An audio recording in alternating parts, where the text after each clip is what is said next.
السلام علیکم ناظرین، شان ٹی وی پرائم ٹائم میں آپ کا استقبال ہے۔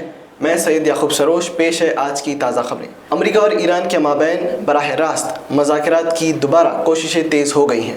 قطری وزیر اعظم اور وزیر خارجہ شیخ محمد عبد الرحمن جاسم ثانی نے دوحہ میں امریکی ایلچی اسٹیو وٹکوف اور امریکی صدر ڈونلڈ ٹرمپ کے داماد جیریڈ کشنر سے ملاقات کی ہے۔ واضح رہے کہ امریکہ اور ایران نے 7 جون کو ایک معاہدے پر دستخط کی تھی جس میں جنگ بندی پر 60 دنوں کی توثیق کی گئی اور اسی دوران اپنے اختلافات پر مزید تفصیلی مذاکرات پر اتفاق بھی کیا گیا تھا۔ آبلہ ہرمز کے مستقبل، ایران کے منجمد اثاثوں، طویل مدتی پابندیوں میں راحت اور تہران کے درمیان قابل جوہری پروگرام کے معاملات پر مذاکرات بھی معاہدے کا حصہ رہے ہیں۔ مغربی ایشیا کے غیر یقینی صورتحال کے پیش نظر یورپی یونین ایویشن سیفٹی ایجنسی نے کہا ہے کہ عراق اور لبنان کے فضائی راستوں کا استعمال نہیں کیا جانا چاہیے کیونکہ امریکہ اور ایران جنگ بندی کے ارد گرد غیر یقینی صورتحال میں تیزی کے ساتھ اضافے کا امکان ہے۔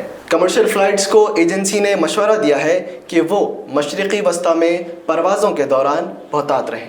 یورپ میں شدید گرمی نے اب تک ہزاروں لوگوں کی جان لے لی ہے، سڑکیں پگھل رہی ہیں۔ WHO نے بھی انتباہ جاری کر دیا ہے۔ یورپ کے بڑے حصوں کو شدید گرمی نے اپنی گرفت میں لے لیا ہے۔ گرمی کی شدت کی وجہ سے پورے یورپ میں نظام زندگی درہم برہم ہو گیا ہے۔ چلچلاتی دھوپ کی وجہ سے اسکول بند کر دیے گئے ہیں، پانی کی قلت پیدا ہو گئی ہے اور بنیادی ڈھانچے مفلوج ہو گئے ہیں۔ حالانکہ برطانیہ میں کچھ حد تک گرمی سے راحت ضرور ہوئی ہے، مگر مجموعی طور پر یورپ فی الحال شدید گرمی سے دوچار ہے۔ میکسیکو شہر میں فٹ بال ورلڈ کپ میچ میں میکسیکو کی جیت کے جشن کے دوران دم گھٹنے کے سبب 2 افراد کی موت ہو گئی ہے۔ مقامی انتظامیہ کے مطابق میکسیکو کی جیت پر بڑے پیمانے پر شہر میں جشن منایا جا رہا تھا۔ بڑی تعداد میں لوگ اکٹھا ہو گئے۔ اسی دوران بھگدڑ مچ گئی اور کم از کم 2 لوگ دم گھٹنے کی وجہ سے فوت ہو گئے۔ واضح رہے کہ میکسیکو نے فیفا ورلڈ کپ 2026 میں جیت حاصل کرتے ہوئے ٹورنامنٹ کے دوسرے حصے میں رسائی کر لی ہے۔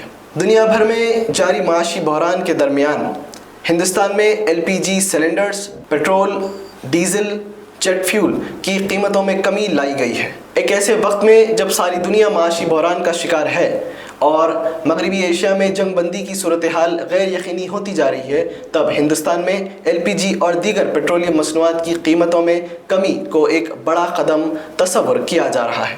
پارلیمانی ہاؤس پینل 17 جون کو 30 دنوں کے لیے حراست پر وزراء کو ہٹانے کا بل منظور کروا سکتا ہے۔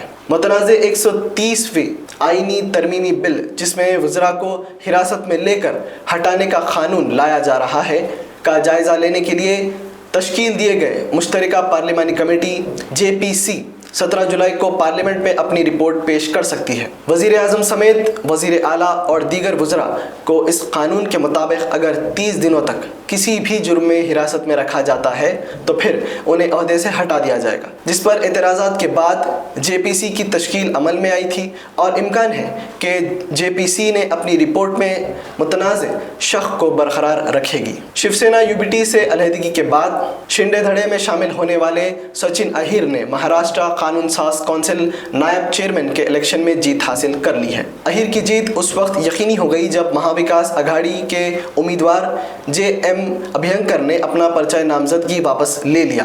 سچن اہیر کا شمار آدتیہ ٹھاکرے کے قریبی میں تھا۔ کیرالہ اسمبلی نے FCRA کے نئے قواعد سے دستبرداری کی مانگ کرتے ہوئے اسمبلی میں ایک قرارداد منظور کی ہے۔